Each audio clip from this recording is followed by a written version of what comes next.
So, what's your name and where does it come from? My name is Vinci. That name comes from Leonardo da Vinci, who was pretty much like a jack of all trades. You know, he coined the term, or it wasn't him who said it, someone else called him it, but he was essentially the Renaissance man. You know, he was a sculptor, he was an artist, he was an engineer. He did all sorts of shit. So I was always inspired by him from a young age.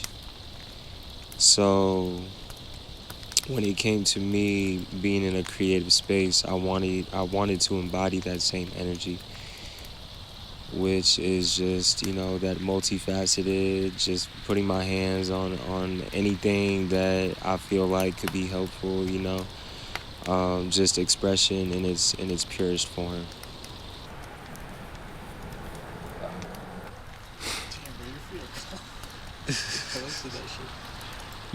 What gets you out of bed every day? What gets me out of bed every day?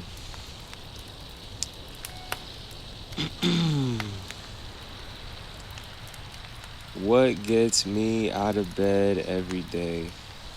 I think you gotta be excited about life or something in life to where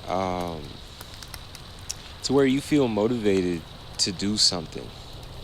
It doesn't even have to be a super grand gesture, but give yourself something to look forward to. For me, I think I like to admire the beauty of what's around me, and I think that's exciting. I like to have quiet time in the mornings, and that's a time where I don't say anything. I don't even put on no music. I just kind of look around, maybe look outside, think a little bit, lay down in a spot I haven't laid down before.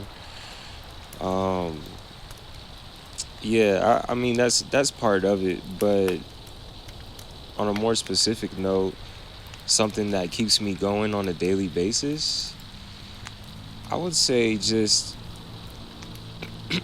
seeing how good life can get. I think staying fixated on that is rewarding in itself, because something new can happen every day. I think the newness of it, there's so much that we don't know as humans. You know what I'm saying? It's so much that we don't know. You could take the smartest human on earth that's ever lived, and he a dumbass compared to everything he could know. No diss. No disrespect, obviously, but I'm just saying there's so much we don't know.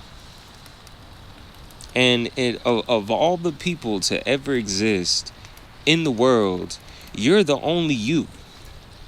Nobody before you, nobody after you, nobody during your time is going to be identical to you, exactly like you. They could go through every single thing you went through and internalize it completely differently.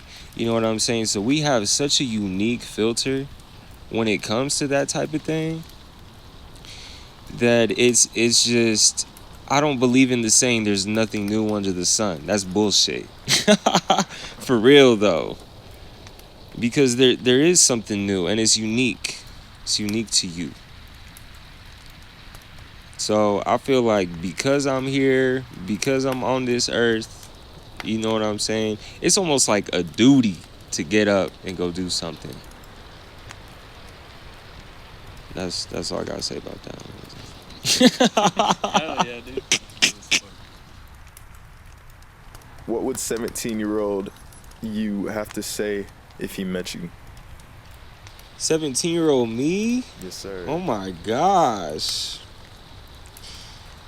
He would go crazy. He would probably start crying like a little bitch. No, I was playing. Oh, nah, he would be ecstatic. He would be telling everybody he knows. He would be doing everything in his power to get here as soon as possible. I think. I think an interesting question would be, what would I say to 17-year-old me? You know, and it would just be focus. Just focus. It's a lot of shit that don't matter. It's a lot of things that they can seem very monumental, catastrophic in the moment, but it's all part of the story. They're all canon events. It's all supposed to happen, and that's the beauty of it. Have you ever been in love before? Yes.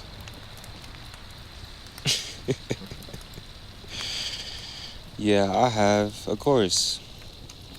But I think each time you fall in love or each time you think you're in love, the definition of love changes. So I think it's possible to love multiple people at the same time, but not possible to be in love with multiple people at the same time. Um, my take on love is that version of me that loved you is forever solidified in the past. And as we grow older and as we move on with our lives, they get to experience that forever in that moment. You know what I'm saying? It's not something we're gonna live again. But yeah, I've been in love and I think there's versions of me that still are in love. Those versions of me may not resonate as much with who I am right now, but yeah, and I love love. Even if it ends in a catastrophic heartbreak, I think it's still worth it. What is creative expression or art's purpose to you? Ooh, creative expression and art's purpose. I think it's meant to do a few things. Like its purpose is to connect people. Is to it can be a therapeutic power to people. I think its ultimate purpose is to offer perspective. I truly believe that art challenges people's thought process. It puts them in a space that they probably wouldn't go by themselves. And when you put them in that space, you get to guide them in a sense and show them the intricate parts of your mind. And they find pieces that they can relate to. And I think in doing that, it broadens their perspective and their worldview. And ultimately, we're all better people for it. So I think art is meant to enlighten, it's meant to inspire, and it's just meant to spread awareness of the human experience. Yeah. I just want to say, you got this. Whatever you're doing, whatever you're struggling with, you know what I'm saying? It's a canon event. It's all a part of the character building process. There's a better version of you on the other side.